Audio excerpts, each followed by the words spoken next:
Buen día amigos de Canal TIC, sean todos ustedes bienvenidos a un nuevo video después de algún tiempo. He tomado unas vacaciones, por así decirlo.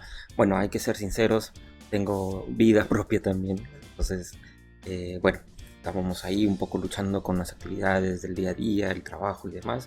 Así que me he decidido el día de hoy hacer un video sobre distribuciones y derivadas. Entonces, esto a raíz de que me llegó una, una consulta por YouTube.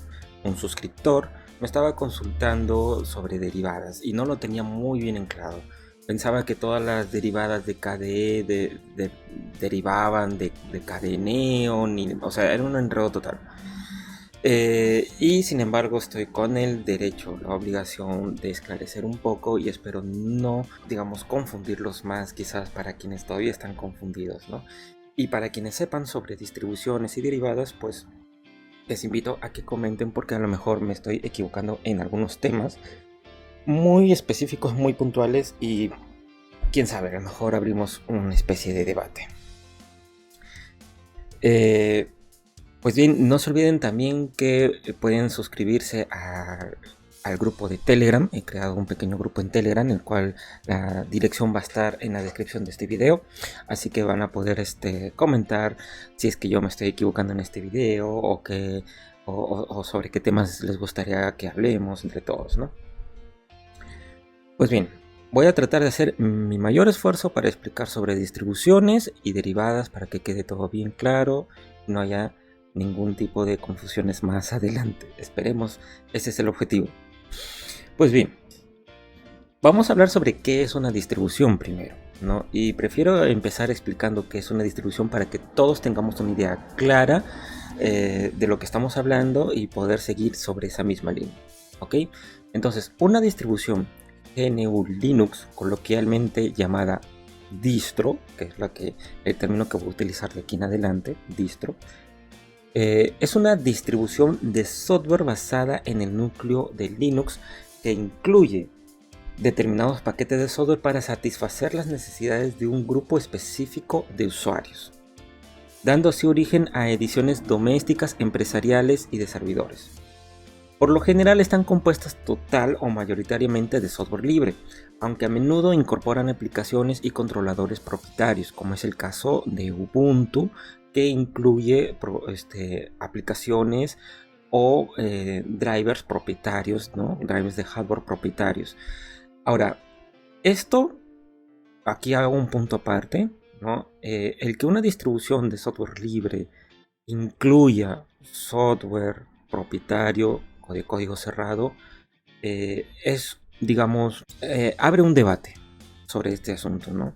Porque hay mucha gente en el mundo software libre que es muy purista y desea que solamente su software libre incluya paquetes de software libre. Pero hay que reconocer que si utilizamos software privativo, software propietario, sobre todo en drivers, pues ayudan bastante en que el driver funcione justo para lo que estamos buscando, ¿no? Entonces hay un pro y un contra y solamente tenemos que estar pues en un punto medio, ¿no? En donde podamos aceptar que incluya o no incluya software privativo, ¿no?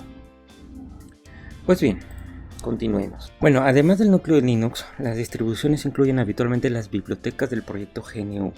En el caso de incluir las bibliotecas del proyecto GNU, una distribución se llama GNU/Linux, ¿no? Y aquí, como quiero comentar también un punto aparte a este tema sobre distribuciones, hay mucha gente que es purista en internet sobre software libre, ya lo he dicho, entonces hay mucha gente que prefiere que las distribuciones se les llame como GNU/Linux, cuando en realidad le puedes llamar como tú desees, GNU Linux o simplemente distribución Linux, como se te dé la gana. ¿Ok? Hay distribuciones que sí incluyen dentro de su nombre GNU/Linux, como solamente Linux.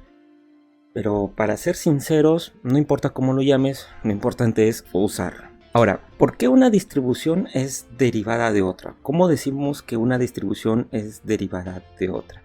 Pues bien, para ese punto justamente yo tengo aquí en el video, tengo yo un timeline de distribuciones, ¿no? Y vamos a explicar aquí pues cómo es que funciona esto. En un principio, para tener un sistema GNU Linux, te tenía que ser un experto o al menos tener conocimientos técnicos de Unix, por lo que deberías poseer algunas bibliotecas ejecutables básicos para iniciar el sistema y que funcionase. O sea, en resumen, tendríamos que compilar todo esto para que podamos tener una distribución funcionando, un sistema GNU Linux. También los detalles importantes que se requieren para la instalación y configuración de los archivos de sistema. O sea, no solamente tener los paquetes y los ejecutables, sino saber cómo compilarlos, cómo configurarlos. O sea, tenías que ser muy experto en temas pues de cómo funciona un sistema operativo, ¿no? Entonces, en resumen, debía ser básicamente un cerebrito de las computadoras, no pertenecer a un club extremadamente exótico de los primeros hombres de la informática, los padres del software libre, ¿no? Prácticamente seres completamente distintos a cualquier otro ser humano o a cualquier otro informático, ¿no? Y estamos hablando de épocas anteriores a 1992. Ok. Bueno, y como se dan cuenta, pues tener todo esto era muy complicado, ¿no? Era demasiado complicado y pues estaba prácticamente en manos de gente completamente experta, de ingenieros informáticos. Ahora, una distribución deriva de otra distribución, en este caso una distribución padre, ya que es una distribución que se basa, o sea, la distribución hija se basa en el trabajo hecho en la distribución padre, pero esta distribución hija tiene sus propias metas, tiene su identidad, su audiencia, y ha sido creada por una entidad independiente de la distribución padre. O sea, las distribuciones derivadas modifican la distribución padre para alcanzar sus propias metas, para alcanzar sus propios objetivos, para tener un público específico diferente a la distribución padre. Entonces yo en este punto les diría, ¿para qué inventar la rueda si esta ya se inventó? Solamente tienes que usarla. Cuando tienes tú una distribución, o cuando tú quieres crear una distribución que está basada en el trabajo de otro, por ejemplo, vamos a seguir esta línea de aquí, estamos hablando de Debian, ¿ok? Tenemos acá una distribución que se llama Debian, y Debian, como se dan cuenta, tiene una columna que crece hacia la derecha. Este timeline lo pueden encontrar en la biblioteca, perdón, en Wikipedia. Si buscas distribución Linux vas a poder encontrar este timeline. Y si se dan cuenta, todo esto se ramifica hacia otras distribuciones, ¿no? Empezando por aquí, distribuciones hijas como Libranet, que existió hasta el 2005, Canopix, que aún existe, ¿no? Y muchas otras más, ¿no? En este caso, aquí también podemos encontrar Ubuntu. Podemos decir que Ubuntu deriva de Debian. Pero cada una de estas distribuciones, como ya les he dicho, tiene su propia identidad, tiene sus propios objetivos, tienen sus propias metas, un público específico. En el caso de Ubuntu, su lema era hacer una distribución Linux simple, sencilla, fácil de usar, ¿no? A diferencia quizás de otras distribuciones que aún mantenían cierta complejidad. Entonces, en ese sentido, lo que hacen es tomar el trabajo de Debian y modificarlo y reusarlo, ¿no? Persiguiendo un objetivo específico diferente al padre, diferente al proyecto del padre, para crear una distribución completamente nueva, basado en el trabajo de otros. Ahora, esto no es ilegal, se puede hacer. Tú puedes coger una distribución X, como ejemplo Debian o Arch Linux, y crear tu propia distribución. Si tienes el tiempo, el dinero y la gente y el conocimiento necesario para poder hacerlo, ¿no? Entonces, no hay ningún problema. Por eso es software libre, porque se respetan 4 libertades fundamentales. Entre ellas es usar el software para los fines que tú creas conveniente, para lo que tú quieras. Y eso es lo que sucede en el caso de estas distribuciones. Entonces, cuando una distribución alcanza cierto grado de madurez, podríamos decir que dejaría de ser derivada de una distribución padre. Pero, ¿cuál es ese grado de madurez? Al menos yo he estado investigando, no he encontrado una línea clara en eso, pero podemos remontarnos a la corta historia de GNU Linux. Desde que se empezó a utilizar GNU Linux, existieron las primeras distribuciones. Vamos a remontarnos un poco aquí y vamos a explicarles en qué consiste esto, ¿no? Como les dije, podemos encontrar a las primeras distribuciones, ¿no? Entre ellas tenemos Debian. Tenemos una distribución que existió que se llamó SLS, que luego fue tomado por Slackware. Tenemos una distribución que es Red Hat. No entiendo por qué no le han puesto el logo de Red Hat aquí, pero bueno. Y serían las principales distribuciones, ¿no? Debian, SLS, que luego se convirtió en Slackware, y Red Hat. Entonces, las cuales en estas tres principales ramas fueron las primeras distribuciones en su tiempo. Cada una de estas distribuciones, a excepción de Slackware, fueron creadas desde cero, por lo que maneja su propia paquetería y sus propios programas. En el caso de Debian, vamos a poner acá Debian. En el caso de Debian, su sistema de paqueterías es el .dev. Tiene la extensión .dev, ¿no? Por ejemplo, si tú vas a descargar Google Chrome o vas a descargar AnyDesk, vas a encontrar un .dev que lo puedes utilizar en Debian y derivadas de Debian, como Ubuntu, como Kdeneon, etcétera, etcétera, etcétera. En el caso de SLS, la paquetería es Slackware o Slack Package. Espero haberlo pronunciado bien. Y en el caso de Red Hat, la paquetería de software es RPM, ¿no? Entonces tú puedes bajar un RPM e instalarlo. Entonces los principales software, por ejemplo, como ya mencioné, Google Chrome, por ejemplo, hablando de muy básico, AnyDesk para conectarse remotamente a un equipo, puedes descargar paquetes .dev y .rpm. Con esos dos paquetes ya estás abarcando un gran universo de distribuciones. Ahora, en el caso particular de Slackware, se puede decir que deriva de un sistema previo, un sistema primitivo llamado SLS, el cual dejó de ser continuado más o menos en 1993 a 1994, como podemos ver en la línea de tiempo. Bueno, en este caso SLS se descontinuó, ¿no?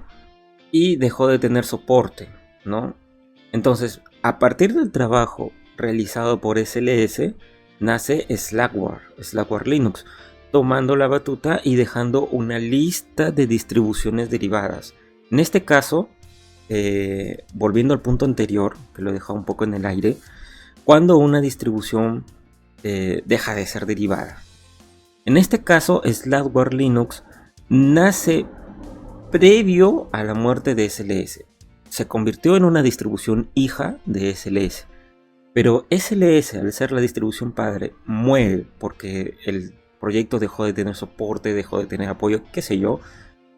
Es porque la distribución hija se convierte en una distribución padre, Slackware. Y a partir de Slackware nace toda una línea de distribuciones que es la que podemos ver en pantalla, ¿no? Que son ya distribuciones hijas. En el caso de Ubuntu podemos ver en la lista que deriva directamente de Debian, ¿no? Entonces yo voy me excedí. Bueno, podemos ver que Debian está aquí, ¿no? Y Ubuntu, voy a hacerlo un poquito más grande esto, creo. Y Ubuntu viene acá. Entonces no sé si se logra ver. Voy a hacerlo un poco más grande.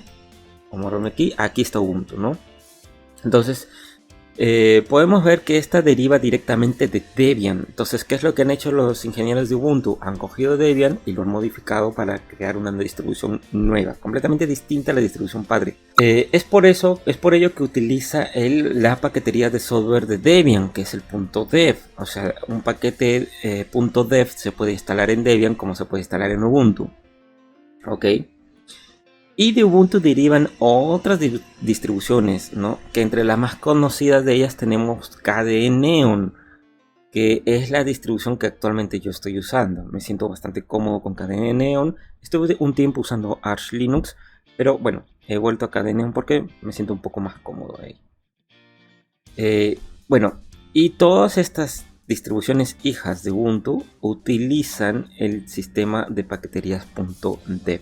Entonces, como podemos ver aquí, de Ubuntu se ramifica, crece, ¿no? Porque obviamente Ubuntu ha tenido bastante aceptación en un público, que muchas distribuciones nacen de ella, ¿no? Y acá podemos ver a KDE Neon aquí chiquitito, no sé si lo logramos ver, a ver, perdón, me pasé, aquí está KDE Neon, ¿no? Entonces, KDE Neon deriva de Ubuntu, Ubuntu deriva de Debian, ¿ok? No tiene nada que ver el entorno gráfico, no tiene nada que ver la interfaz gráfica, no tiene nada que ver que si Debian utiliza Genome o que si Ubuntu utiliza su propia interfaz gráfica o que si KDE Neon utiliza KDE. No importa. Lo importante es el trabajo de dónde deriva, de dónde se obtiene. Recuerden que cada distribución Linux es muy personalizable. Eso es lo bueno de una distribución Linux. Entonces, con el tiempo, muchas otras distribuciones aparecieron y desaparecieron, pero las que actualmente se mantienen como distribuciones padres en el día de hoy son Debian, Slackware, Red Hat, Enosh y Arch Linux. Pues bien, ¿hasta dónde puede haber un límite en que una distribución sea derivada de otra y de otra? ¿Cuál es el límite? ¿Hasta dónde se puede llegar? Pues bien, hasta donde yo he estado chequeando, investigando, pues no hay un límite. Tenemos casos de distribuciones anidadas, me gusta ese nombre, anidada, derivada de otras distribuciones, como por ejemplo Maui Linux. Vamos a buscarlo aquí, a Maui Linux. Voy a poner aquí Maui, ahí está. Si se dan cuenta, en el caso de Maui Linux, esta deriva de KDE Neon, que a su vez es derivada de Ubuntu y esta derivada de Debian. Hay otro caso que tenemos que es de Gecko Linux. Gecko es una derivada de SUSE que a su vez es derivada de Slackware. Podemos verlo aquí, vamos a buscarlo aquí. Gecko, creo que lo he escrito mal, es Gecko. Entonces, esto es lo que les estaba comentando, ¿no? O sea, Gecko Linux deriva de OpenSUSE y de OpenSUSE deriva de SUSE, ¿no? Que a su vez es derivada de Slackware, ¿no? Entonces, aquí hay varios niveles de distribuciones anidadas, ¿no? Y por último, tenemos el caso de Netrunner Rolling, el cual es una derivada de Manjaro que a su vez es derivada de Arch. Vamos a ubicarla aquí. Aquí está, tenemos aquí a Arch. De Arch deriva Manjaro y acá tenemos a Netrunner Rolling. Bueno, espero estarlo pronunciando bien, es Netrunner Rolling, que deriva de Manjaro, que a su vez deriva de Arch Linux. Entonces, ¿cuándo una distribución deja de ser derivada y generar una cadena de derivaciones? O sea, convertirse en una distribución padre. En el caso resaltante es el de Slackware, ¿no? El que ya hemos comentado hace un rato. Voy a mostrarles aquí a Slackware Linux. Este es. En el caso de Slackware Linux, no nace desde cero, ¿no? Sino que inicialmente deriva de un trabajo realizado por SLS, el cual con el tiempo dejó de tener soporte. En su lugar, Slackware rescata este sistema y se convierte en una distribución padre de la cual derivan varias otras distribuciones hijas. Otra opción, y aquí estoy dando a conocer mi opinión, así que si me equivoco, díganmelo por favor. Estamos aquí abiertos para aprender. Una distribución hija puede convertirse en una distribución padre cuando se desliga de sus orígenes creando su propia paquetería de software y compilado desde cero sin tomar como base una distribución padre.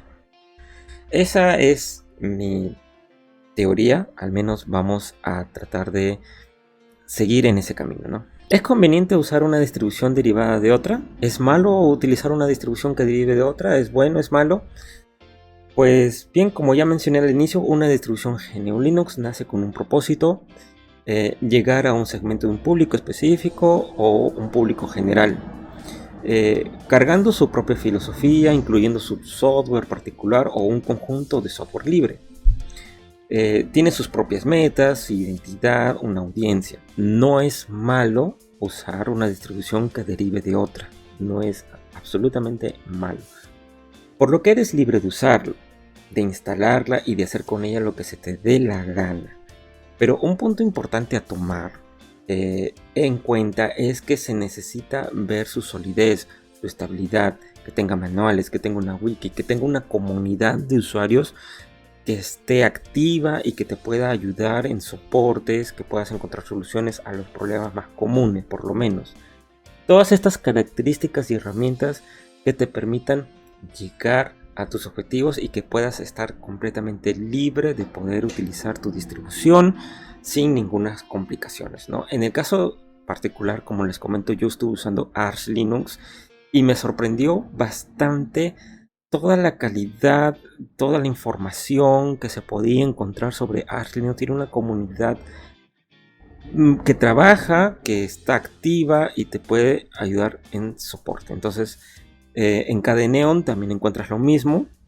Básicamente la wiki es derivada de Ubuntu, pero bueno, es igualmente muy fácil de usar.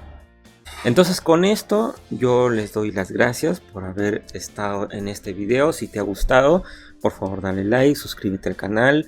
Estamos en un canal que está creciendo poco a poco con información y aprendiendo más sobre software libre, y podemos hablar sobre muchos temas en adelante, ¿no? Entonces muchas gracias por estar aquí. Suscríbete a canaltic.blog, visita el blog también de canaltic.blog y no te olvides entrar al Telegram para que pues puedas también compartir información de software libre. Muchas gracias a todos. Yo soy Carlos Castro. Nos vemos hasta la próxima.